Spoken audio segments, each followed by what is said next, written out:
Hello and welcome to this episode of the Star Wars Generations podcast. Friends, we are at the end of the year and we're going to wrap up 2023 by talking about this year in Star Wars. I've got co-host Erin McGowan and regular returning guest Danielle written in the Star Wars. Folks, what do we think about 2023 as Star Wars fans? It was a really exciting year. I thought it was great. Yeah. Danielle, expand, please. Well, I thought it was great. There was so much going on, and I think maybe even from just like a personal perspective, I got to go to Celebration this year. So that was a first for me, and also a first time meeting so many people that I've become friends with over the past couple of years in person. And that just made the whole experience of Star Wars in general and some of the other things that came out this year mean a lot more, I think. So yeah, so I had a great time with it, both on a franchise level and on a personal level. Nice. And I will say, we'll talk a bit about it tonight, but we actually did a whole episode with Danielle about Celebration and all the stuff she experienced and saw and stuff like that. Erin, what about yourself? Yeah, it was just a fun year. I feel like just starting off with the Bad Batch. Just a great start. Like, Matthew, you put in the Discord, like, oh, what did everyone love about this year? And I was like, oh, Ahsoka. Because, like, obviously that was amazing. And, like, Ahsoka is, like, my person. And then someone else was like, I really loved Ahsoka, too. But, like, it was Bad Batch for me. And I was like, that was this year? Like, it feels like it's been so long since I've seen my beloved. Well, not seen. I rewatch, but you get it. I get it. But yeah, I loved all the new content we got this year. Yeah. I think this is this was a really good year for me. It's one that obviously the podcast really got to deepen and do a lot with. I feel like this year, especially for me, was my year of reading. Like, I've been reading before, but this was the year where I really kind of was like, let's bear down. I read a lot of the High Republic. I'm a little bit behind again. A lot of the older stuff, especially during the strike, was just such a good time for it. The Thrawn books and stuff like that. A lot of the newer things. So, yeah, I feel like there was so much going on in Star Wars, but the books especially were really kind of hitting it for me. Yeah, I agree. This was my introduction to a canon book, Thrawn. And my life is forever changed, like, truly. Yeah, I feel like this was the year of Thrawn, among other things. Let's talk about some of the other different characters. Let's start with Thrawn, because, of course, we got him on live action. So, Danielle, what was your first experience of Thrawn Rebels Thrawn? No, my first experience of Thrawn was from Choices of One, the Legends book by Timothy Zahn. Interesting. And I think he makes like a brief appearance in there. I actually can't remember all that much about it because I read it so long ago. But I do remember being introduced to this character. I had no idea who he was because I had not seen Rebels and not read the other Legends books that he was in. And so I was just like, who is this guy? Like, I have no idea who he is. And then I watched Rebels and knew who he was and gave me a new perspective on him. Learned more about him, and then that's this past year is when I read finally the canon books for Thrawn. Yeah, so it's been quite an evolution for you with that character. Yeah, a bit back and forth. Yeah, and after that, kind of where'd you end up with how he appeared in live action? I enjoyed it. I know that people had complaints about it and some people didn't like it, but I just genuinely enjoyed getting to see Lars Mikkelsen, who's done such a good job with the voice of that character, doing such a great job acting as that character physically. And were there some things that I think could have been improved? I think they could have improved the makeup. Yeah, I think there are a couple of other things with that, but I enjoyed seeing him in live action for the first time. Like, I didn't really care about anything else. That's fair. Erin, what about yourself? For Thrawn? Yeah, so I guess the first time I was here's the thing, is I knew about Thrawn a long time before I knew who Thrawn was. Like, because I've been in the Star Wars community for most of my life, sometimes more involved than others, but like more recently with cosplay, I've been a lot more involved. But I hadn't seen Rebels in full until about 2 years ago, I think. So I had watched like the first 2 seasons or however far just right before Thrawn appears. Like, I just barely missed that. But like anytime I talked to a lot of my friends who are more casual Star Wars fans, but like big book readers, they were always like, have you read the Thrawn books? Like, do you know about Thrawn? I'm like, I know about Thrawn. Like, I know he's like a strategist for like Vader and he's like blue and he's super scary. But like, that's all I know. And I know I have to read these books, and I know books are so hard for me to read. Like, I just gotta listen to them. And even with that, I just, sometimes the commitment it takes, I have trouble getting through a book unless I have a reason. So nice thing with this podcast, we're going to start setting deadlines of when we need to talk about books, and I will yes, we are. Get on top of that. So I look forward to, in the coming year, actually reading the Thrawn books. But yeah, so the first time I saw him really was in Rebels. And he was like pretty cool. It didn't make a huge impression on me until I watched it back a second time. And, like, at that time, I knew the Phoenix characters better. Therefore, like, his role in the story and his role, especially, like, with Ezra, makes so much more sense. So, yeah. And then, I know I was so excited to see him in person. Like, I really love... I'm a big alien girl. Like, most of my favorite characters are aliens. So I'm always excited to see a new, like, animated alien to make it into live action. I think that's always fun. And I thought they did a really great job. Like, I was really happy with the slight prosthetics they put kind of over his cheekbones and in his forehead. Like, I just think it really added to the Thrawnness of him in a really good way without being overboard on, like, prosthetics. But, yeah. Yeah. Matthew, what'd you think? For me, getting Thrawn was really important. Getting Ahsoka, all of it. Because, and I'm not one of those, like, Star Wars was a very important part of my childhood. No bad part of Star Wars will ever ruin my childhood. No good part of it will ever save my childhood. Like, my childhood was what it was, and it was great with Star Wars. But I felt like this year was such a good year for those people who were, like, I think there's nothing in the world wrong if you just love the movies.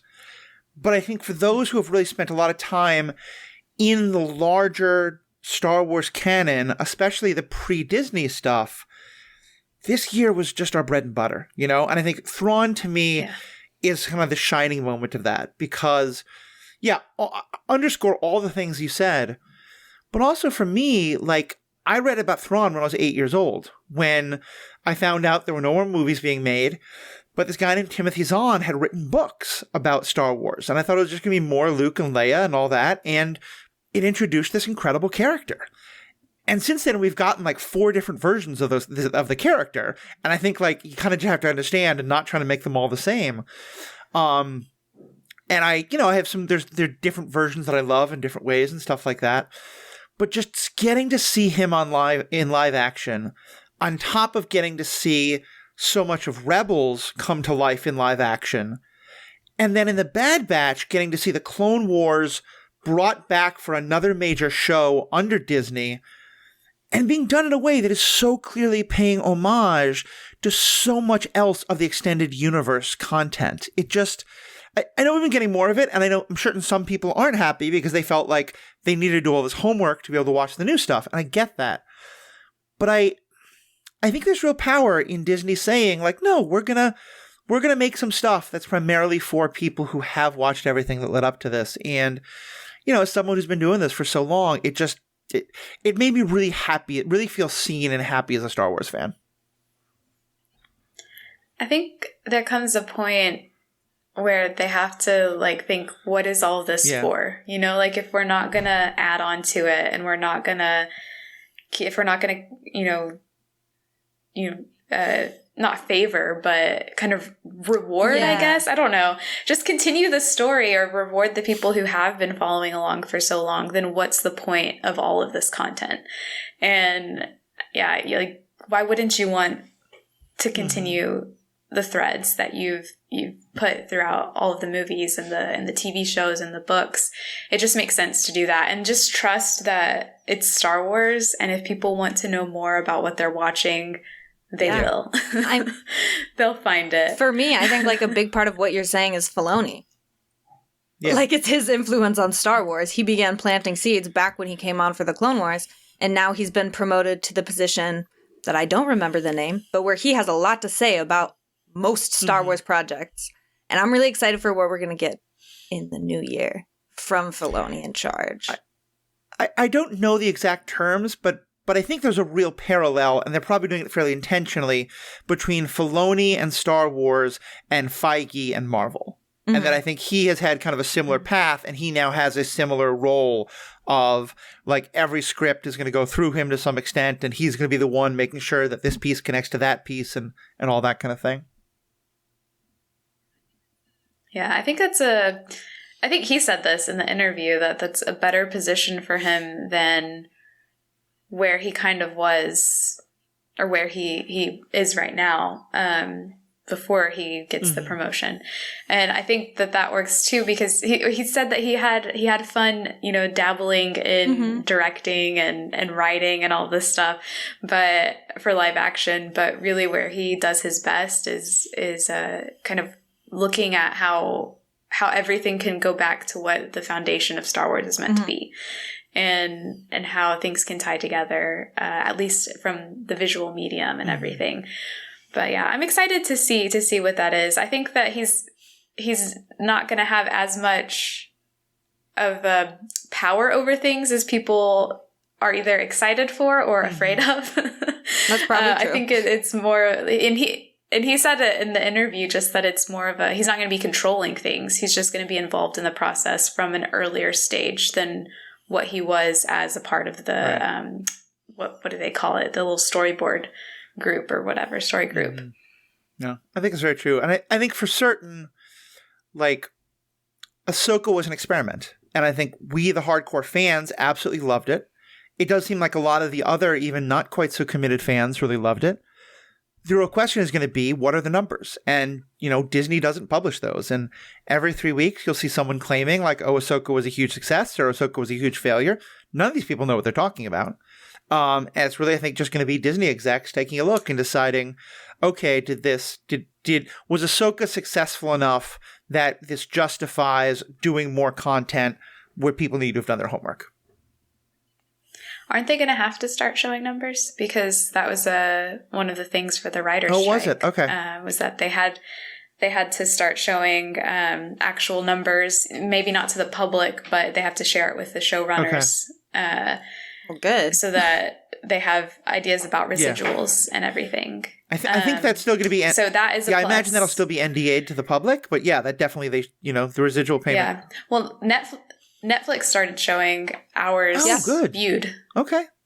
Of like the top 25 shows, or maybe even more than that. They just published the top 25, but yeah, they showed hours viewed of all of those shows. Nice. So maybe I think things are going to change in that department a little bit, hopefully. What are the kind of overall themes you saw this year in Star Wars, either positive or negative?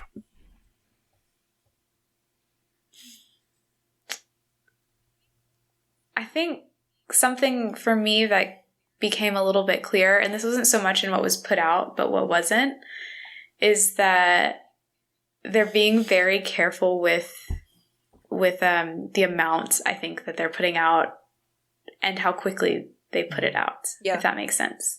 So we went through a period where things came out very quickly. I'm thinking about like the sequels and Rogue One and Solo.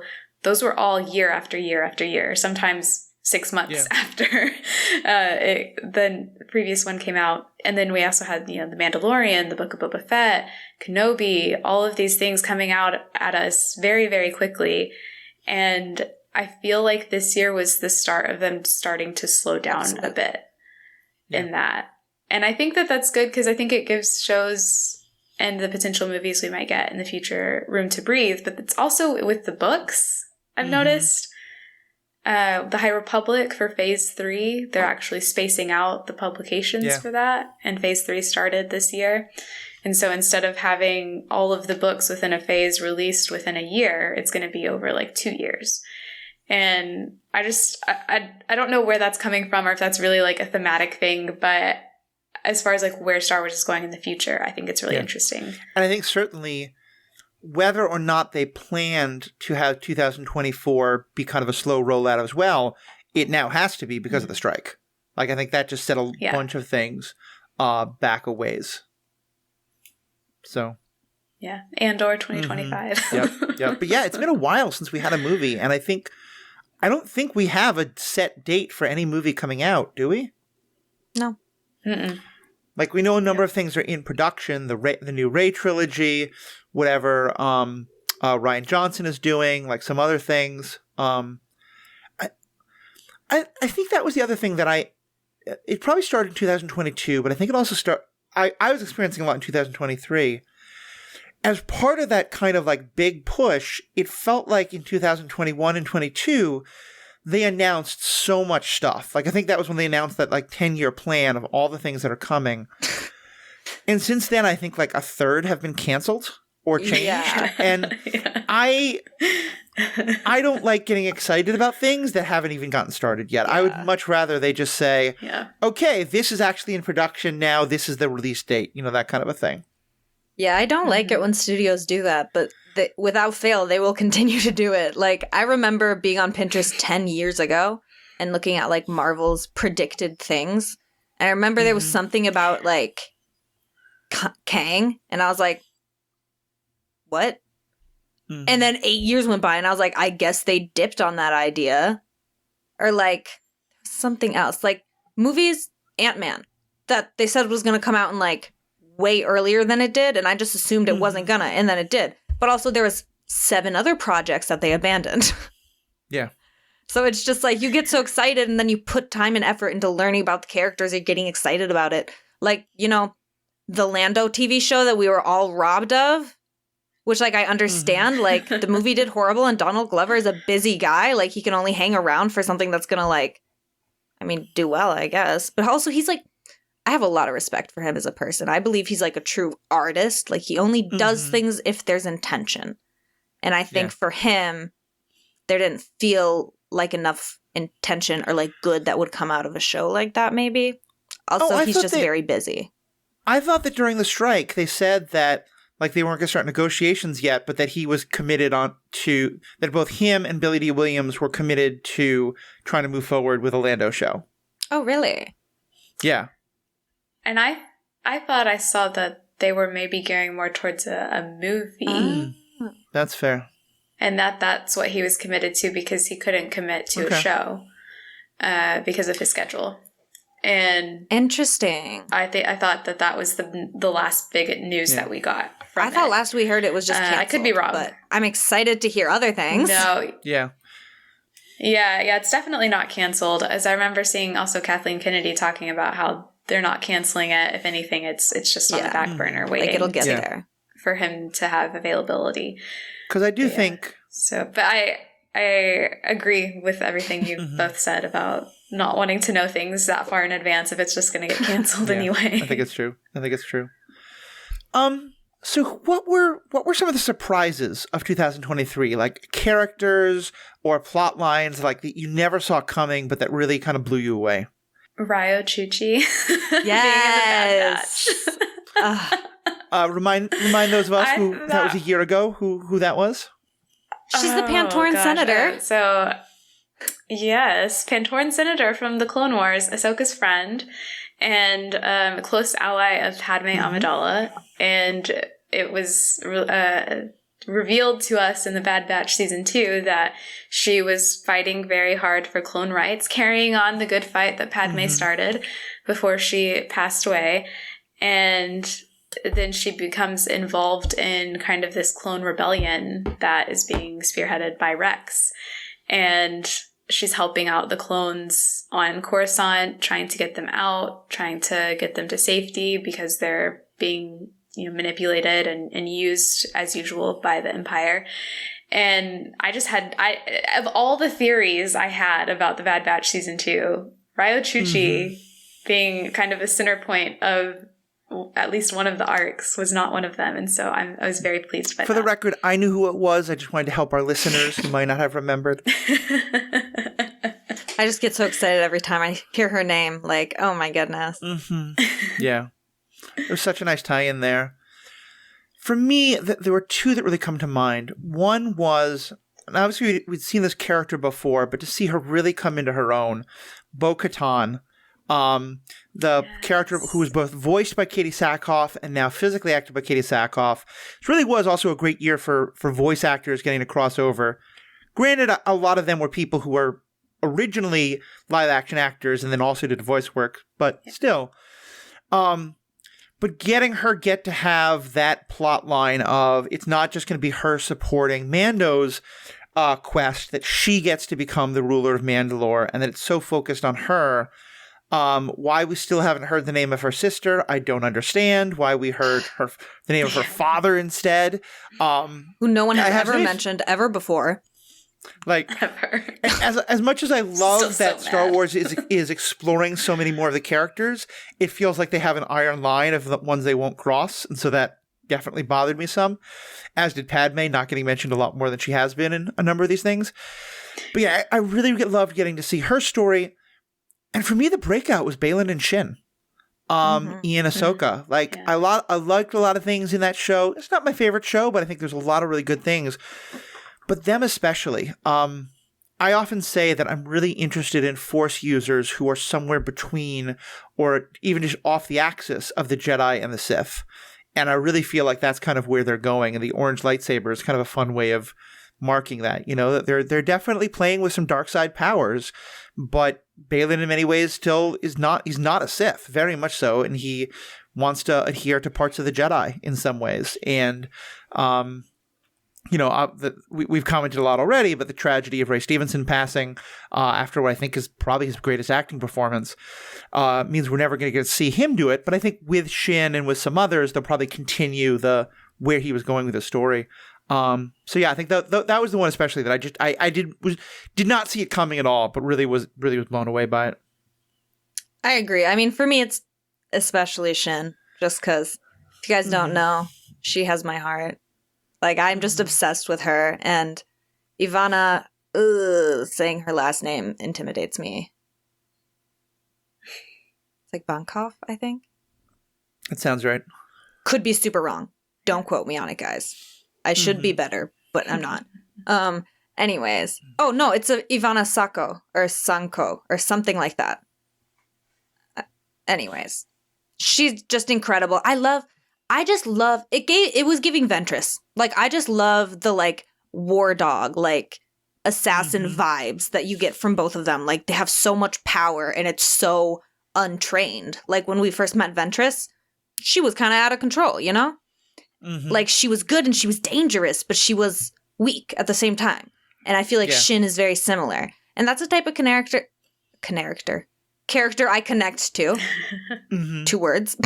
And so I just really love seeing her on screen, and also that we saw progression. It wasn't just she's so hot, she's so scary, like she's gonna like hunt them down. But it's like we got to see her in her moments with Baylan, where she was like curious and like intelligent and soft. Like, she's not an aggressive personality necessarily, but she can be a very aggressive person. And so I'm just very interested to see like how her story continues and how they may be passing some of Baylan's story to her, or if they're just going to divulge her from it completely and find another way to work that out. I don't know. I'm excited to see what they come up with. But yeah, she's also on my list to cosplay. I'm slowly but surely getting there. I bought her lightsaber. The armor's being printed right now. So nice. I'll get there in 2024. I'm excited to see it. And I love the comparison you made with Ventress because, again, we talked about this a lot on our Clone Wars coverage. Ventress is a phenomenal character, but I think especially in season 1, they were really trying to make her a femme fatale, you know? And like the moment that I most remember is when she like stabs a guy with her lightsaber and then like pulls his body closer to her on the lightsaber to kiss him. And it's just like, as a clone. Yes, thank you. And it's just such a painful moment. And like, Shin is hot as the sun. Like, she's an incredibly attractive character, but they don't play her like that. She's not using her, you know, I'm saying this term very much in air quotes because of the way it's understood, but like, she's not using her feminine wiles to seduce people. She's just, hey, I'm going to totally wreck your shit, and my eyeliner's perfect the whole time. Like that. It's just, and I appreciate that they're not going in that direction like the way they do with Ventress, because we don't have that many characters like Shin. And so to have her be very attractive without being sexualized or without being, you know, kind of made the object of desire, I think is a really good thing. I think that's what I really liked about one of my favorite parts about Ahsoka, this show, was that it gave us a lot of female characters in situations that we don't get a lot, or at least portrayed in ways that we aren't really used to in Star Wars, I think. Because we get Shin being able to be, you know, badass without having to use her feminine wiles, in air quotes. You get a master and apprentice who are both women, which we don't get very often. And when we do, it's usually not that great. I'm thinking Barriss and Numenera. And so I really liked that. And it gave us, I've talked about this a bit on my own social media channels, but the relationship between Ahsoka and Sabine, I really like because it's a quiet relationship. And not all female relationships are, you know, loud. They're not always pouring your feelings out to each other. It's very dependent on the person. And I feel like both Ahsoka and Sabine, when they're around each other, aren't naturally like that. And maybe one day they will be, maybe they won't, but that doesn't mean that their relationship is any less important. And I don't know if that was the intention that Dave Filoni had when he wrote them that way, their relationship that way, but I liked it and I appreciated it. And so I guess all of this stuff, you know, talking about Shin and about Ahsoka just made me appreciate that show, I think, for that aspect. Yeah, that's a really good way of saying it, Danielle. Thank you for sharing. Like, the quiet versus loud, like, that's a very smart way to think of it. And yeah, I just think it's interesting. It's something that Matthew and I and Alex have talked about while rewatching the originals, but the way that media and acting has become so loud, you know, like everything's really expressive, which personally I'm usually a huge fan of. I don't really care. It doesn't bother me. I kind of came to life physically, you know, like during a time where that was how media was. But being able to rewatch the originals with Matthew's point of view and understanding that subtlety better, and it just seems like something that Filoni's trying to bring back. Because a lot of people said, oh, Ahsoka was boring, it was slow, I feel like the characters didn't have personality. And you just put it together in my head for me. Like, it's because they don't have a loud relationship. Like, it's nothing crazy. It's like, they have a relationship and it matters and it's important. And it's not, like, exciting and emotional and there's yelling, you know? Yeah. Yeah. I also think with Ahsoka especially, and granted, I have a preference for this, but I think I think the case can be made specifically with Ahsoka. Having now watched it both ways, I think it is a show that works much better if binged. Like, not having to wait week for week. Because I think that was also part of the problem for me with that show, was that it felt like things were moving very slowly. And, like, the subtlety is great if I'm not getting it in little bite-sized chunks and then waiting a week for the next little bit of subtlety. But when I was able to watch the whole thing, I mean, I think I saw it the first time, but I was able, I think, to appreciate it a lot more this time. With all the stuff you said, but also just adding in one more dynamic, the Hera Sabine relationship as well, because it really felt like there was and again, like the way this was all played off, it was all kind of under the radar, but there, without it falling into kind of very sort of, you know, what's the word? Without falling into very tropish lines. But, you know, you had kind of Hera trying to have this kind of like mentor relationship with Sabine and like, you know, kind of being driven crazy a little bit. And like Ahsoka kind of stepping into that role and Hera kind of being willing to step back. And I just really liked the way that dynamic played out. And it's funny because I feel it's a very smart way to do it, I think. And I think credit to Dave Filoni having been along for the ride with these characters since their creation, that he didn't feel the need to make it loud, because if you want that loud relationship between Sabine and Hera, for example, go to Rebels.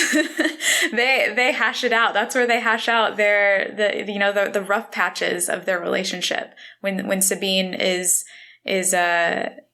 questioning Hera's loyalty to her, or her trust in Hera, I guess. You know, you get the fights and the hashing out, like I said there, but you don't need that here because they've known each other for at least a decade at this point. they don't need that anymore. They don't need to figure things out. And there's an argument to be made that you're always figuring things out about people, even the ones that you know, but they don't need that initial roughness to their relationship, I think. Well, and also teenagers are loud. Teenagers are very emotive. Yeah. And in Rebels, most of them, Hera is like young 20s, and she's still going through all sorts of stuff, and everyone else is a teenager, pretty much. Ahsoka's a little older, but certainly Sabine and Ezra and all the rest of them, and now they're all older, and I think that, and also just time has passed, and that's given them more time for these feelings to mellow and stuff like that. Yeah, I think that's fun. It's like, you want loud Hera and Sabine, Rebels. You want loud Anakin and Ahsoka, any moment of Clone Wars. Like, literally, basically, any episode. Yep. And you will get very loud Ahsoka until you hit season 7, and then you cry with us all, and we move on from there. Yeah, that's so true. Well, Ahsoka, I think, is very much on our minds because it was kind of one of the most recent, but also one that I think hit so strongly for a lot of us. Erin's favorite character. For me, Thrawn having been such a big deal for so long, and very much loving Ahsoka. What were some of the other pieces of media that really hit us hard this year? Oh, what did we have? We had The Bad Batch. We had The Mandalorian. I think... Well, I mean, this hit me hard in a funny way, but in The Mandalorian, when Din Djarin sunk living that's waters. So good. Listen, I have never in my life said that I want to shake Jon Favreau's hand, because I've been a little up and down with Jon Favreau the last couple of years, but after that moment, I was like, I want to shake that man's hand, because that was the funniest shit that has ever happened. And just for him to say, I didn't realize it was so deep. Humorous God. My guy just slipped. But anyway, that was one of my favorite. Like, the moment, like, if I could have a shirt that for like my recollections of Star Wars in 2023, it would be Din Djarin fell to the bottom of the living waters. Yeah, well, and to me, like I talked before about how much it became Bo-Katan's show, I feel like that moment really was it, because that was really the beginning of like all this stuff that was so built up in his head. And we don't really need to get too much into like favorites and stuff like that, but I'll just say, like, for me, I think there was so much I loved this year. Mandalorian season 3 was probably my favorite. And I think that one of the things I think that they've really done a great job of doing is, when we started Mandalorian, I think a lot of people were jumping to, oh, okay, so all Mandalorians are like this. But then if they'd seen Clone Wars, it was like, well, but how does that fit? And I think they've really explored, for me, as someone with a lot of Jewish family, my father's Jewish, I think of myself as Jewish ethnically, like, diaspora is a really important concept to me. And one of the things, if you study Judaism, is like, the Jews who went to Europe and the Jews who went to Spain and then to Spanish colonies developed in very different ways. Both different languages between like Yiddish and Sephardim, and like different, cultural practices, different ways of celebrating things. And that's definitely true of a lot of different diasporic cultures. And so really them treating the Mandalorians like a diasporic culture and having the idea of like, yeah, Mando is raised in one particular way of being a Mandalorian, and that's what he knows. And when he meets others, he's going to think they're wrong. And Bo-Katan similarly is like, oh, you're just a religious fanatic. And Boba Fett is like, I mean, my dad was a Mando technically, but like, do I count? we're just making our way in the universe. And seeing therefore all three of them like get like, to me, one of the most powerful things of that season was seeing both Bo and Mando come to better understand each other and to better respect each other. And I just felt like it deepened the Mandalorians as a people so much, which again, harking back to EU, that's a culture that was built out so much in so many of the books, and their relationship with the clones was really built out in beautiful ways. So yeah, I just really loved that coming through. That's interesting, because like just thinking back on it, Mando season 3 comes in at 3rd place for me.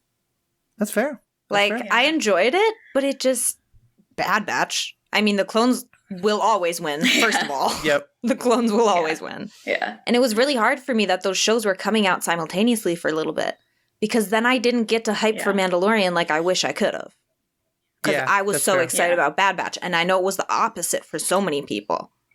And it was just really hard. I wish they hadn't done that. And I hope that they kind of learned from it. But who knows? Again, we don't know any of the numbers. Maybe it didn't actually affect Bad Batch at all.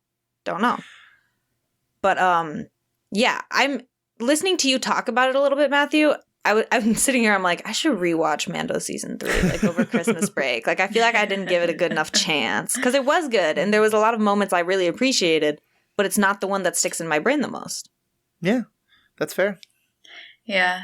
I liked what you said, Matthew, though, because it did give me, I caught on to the diasporic message of it because being Mexican-American myself, I obviously am the diaspora, and the relations between people from Latin American countries who are in the Latin American countries now and were born and raised there, and the people who weren't, but whose grandparents were or great grandparents were.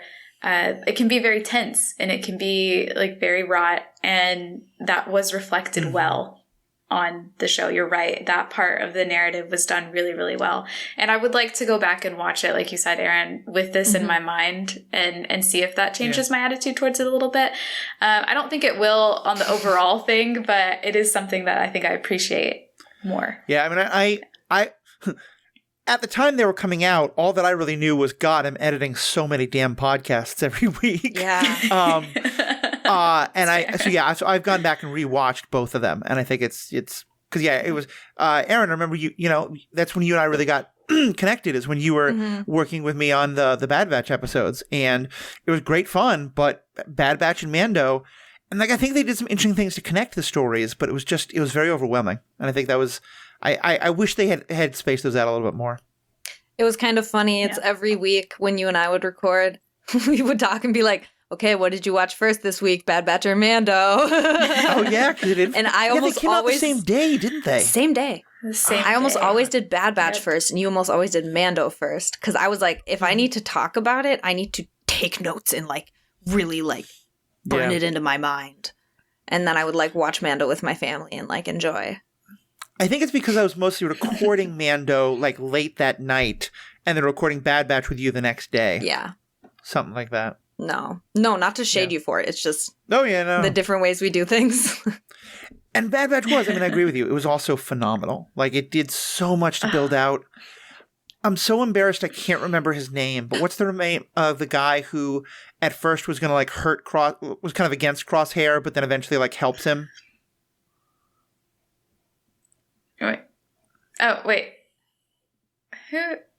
The Outpost episodes? The Outpost, yeah. Are you talking about the Outpost? Mayday, yes. Oh, yeah, because I was going to say Mayday, but I was like, but he always liked Crosshair. Crosshair didn't like him. Right, that's right. Crosshair was going to hurt him. Oh, no. Yeah, it's that their commanding officer was being terrible to all of them. Yeah. Yes. Yeah. Oh, that... I had some choice words for him in my notes app whenever I watched that. That episode was so good. Mayday was a character we saw for one episode minimum, but is definitely in my top 10 of clones now. It tattooed on literally, my heart he forever. skyrocketed. The whole internet blew up. Mm-hmm. I am the whole internet. I blew up. That was too much to handle, that type of facial hair. 2023 was also the year of clones with facial hair. More clones with facial hair, because the amount we got in season 2 of the Bad Batch that had some sort of facial hair was astronomical. Yeah. And I was here for it. It was great. Nice. And didn't we learn more about Hunter's tattoo and how far down it goes? No, we didn't. But on my TikTok, we theorized. That's possible. Yes. That's possible. We certainly talked more about it. Did any of you watch Young Jedi Adventures? Yes. Well, I haven't seen all of it, but I've been Talk to us about that. How was that? Oh, I love it. As a High Republic fan, I love that it's being spread to the younger kids, and it already was with the books and everything, but I think it's easier for kids to enjoy it on their own and in their own way when it's a show. And I love that they're getting the chance to do that, but I also love that it's it gives a little bit to the people who read, like the adults who read the High Republic adult books and who they know are going to watch this because it's High Republic content. And I love that they've obviously kept that in mind with it. And it just adds to the High Republic feeling like a really warm part of the franchise. Are some of the High Republic adult characters like popping up every now and then as the ones who are being like, no, don't go off on that crazy adventure again? Or so they're not like main or consistent characters, but in the most recent release of episodes, there have been 3 characters that show up that are in the regular High Republic books. Bel's Edifar and his master, Loden Greatstorm. Oh. And also the Charhound. Let's not forget her. And then what's his name? Stellan. I can't remember. No, not Stellan, but other one? Stella Maru.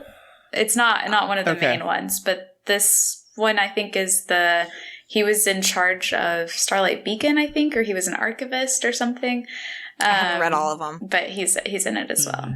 Yeah, so he's kind of a side character, but gets his moment in a couple of the books. Nice. But, Just speaking of book stuff, one of the things that I really loved that I think has gone under most people's radar screen, but it's a book on tape. It's made to be on tape, Erin, so I think you should definitely check it out.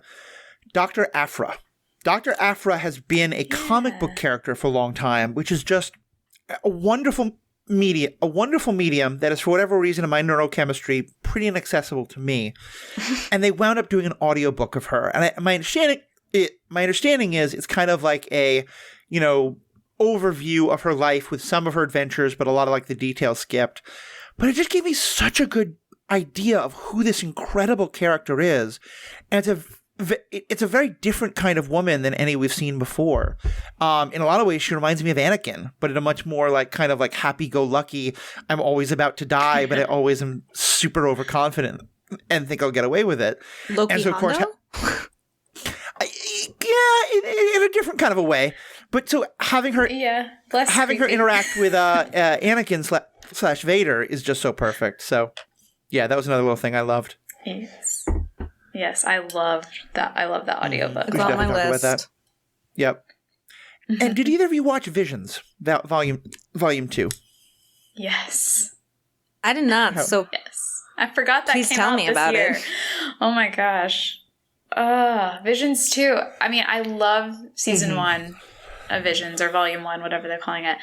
But I think they really hit their stride with the second one because they opened it up to more countries. And so you have episodes from stories from countries across the world in their own like type of animation style, telling stories that really matter to them and resonate with, in a lot of instances, resonate with their cultures.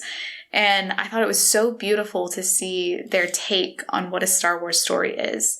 And it always comes down to hope or to desire for something more. And I was very happy to see one of the episodes, Screecher's Reach, won some awards for its episode. Wonderful. And that's one of the best episodes to me of all of Visions. And so I was very happy for that. But yeah, absolutely beautiful. I think they're doing a season 3 and I can't wait for that. That'll be fun. Yeah, I really liked the idea of the first Visions. I had trouble with it just because a lot of the art style stuff was above my head. Again, it's my failing, not the show's failing. But I do really love what you're talking about there. And friend of the podcast, Jonah Kellman, who's kind of my go-to person for the EU, he's been actually doing a podcast.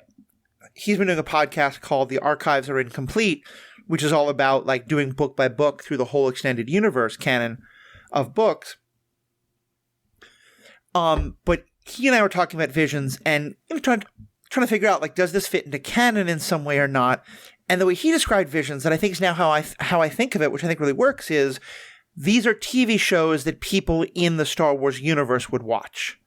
And that like these aren't necessarily stories that take place in the world of our characters, but they are stories that are being told in the world of our characters. And some of them might be based in truth, some of them might be completely true, some of them might be colo fiction, either way.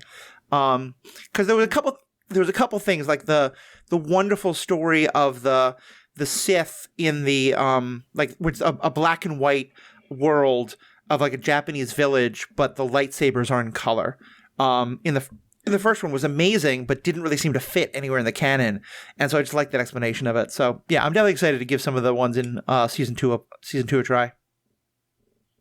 Yeah, I think my favorite part of Visions is that I don't really try to give it a label for anything. It just exists. And I think that's such a breath of fresh air. As much as I love canon and I love getting to piece things together, it's so nice to just have like 20-minute Star Wars stories that it doesn't matter. It's just taking what the feeling of Star Wars and adding to it in whatever way they want to. And I appreciate that. I will be honest, I haven't seen Visions, but it sounds like, to me, what you guys are saying, it's kind of similar to like the What If for Marvel. Like it's just something else that tells the same stories. But in Marvel, of course, they're using the same characters. This is all new characters. Right. But it's just the idea of something outside of the canon that's really fun and gives a lot of freedom within a universe. Yeah. So, and some of them are totally outside the universe. Some of them are kind of like the from a certain point of view stories. Like there's one from Visions that I think some people thought was cheesy. I really loved. That's all about a bunch of kids who who are like on the run because Jabba is hunting one of them, and then they become a band that entertains Jabba, and so like they wind up being okay, and it's fantastic. And Boba Fett has a cameo in that. Yeah. What didn't work for you about this year, or like what were just kind of low points, and they might be like 6s instead of 9s. But what were kind of some of the low points for you?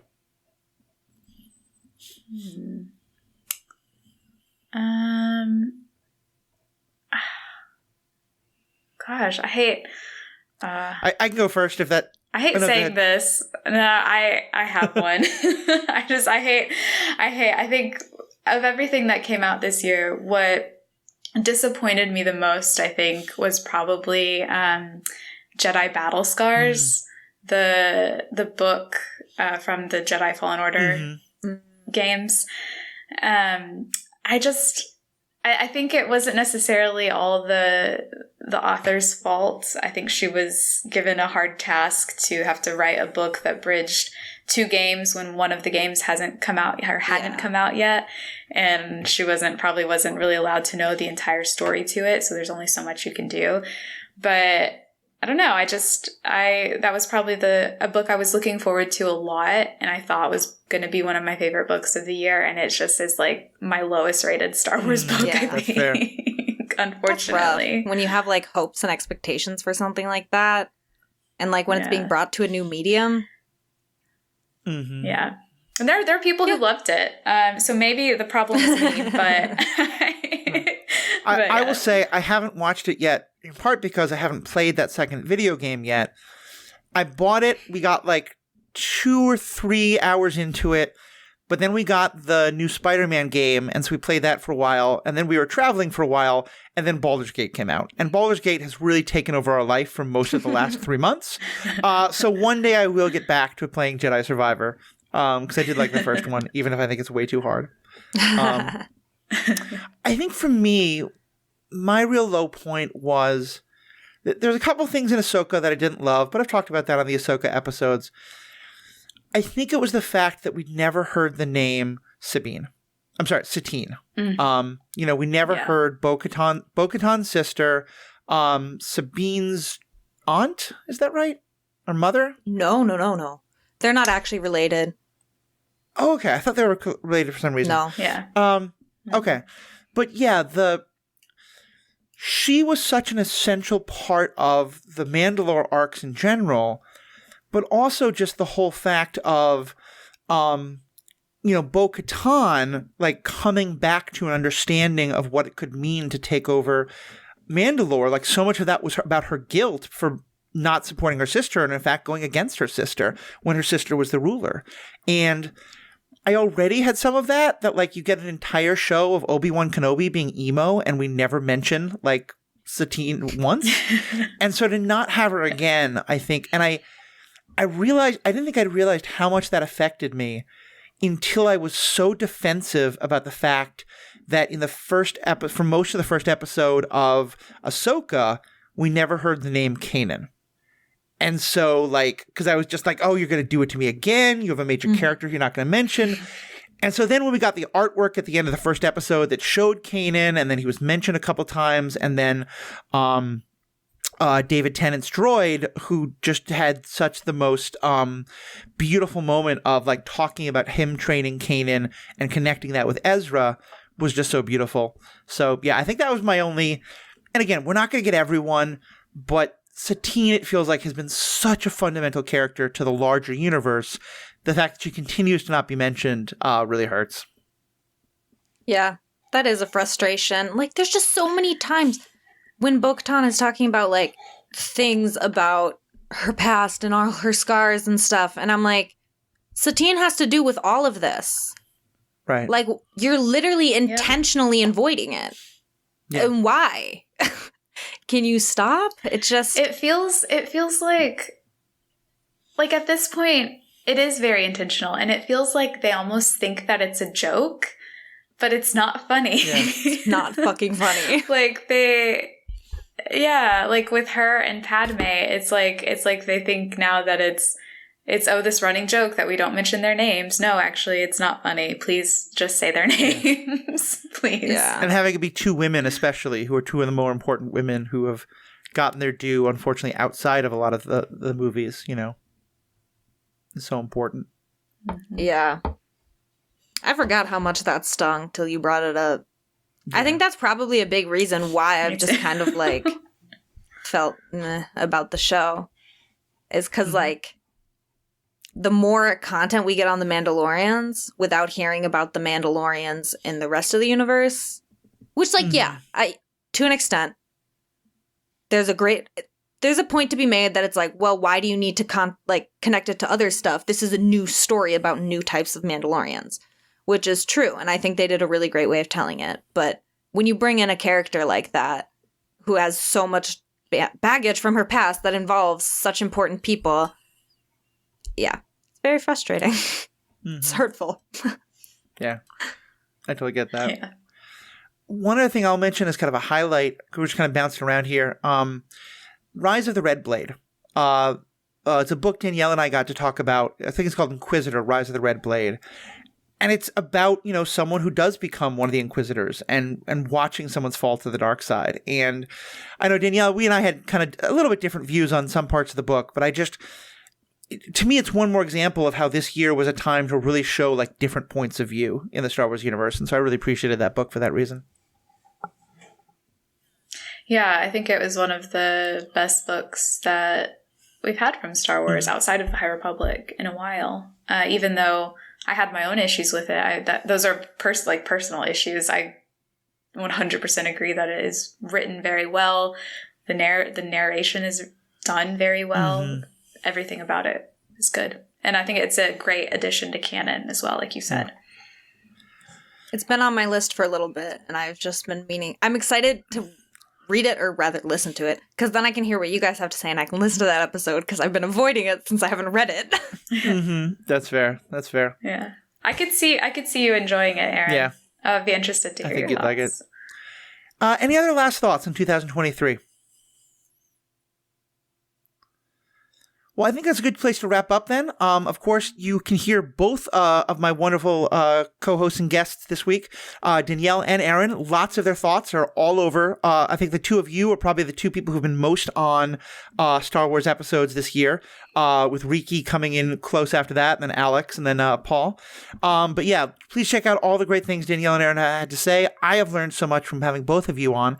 And for people who want to find more of your stuff, where can they look? I'm on TikTok at Written in the Star Wars, and Twitter at DannyS394. And mostly Star Wars stuff, but occasional other things in there as well.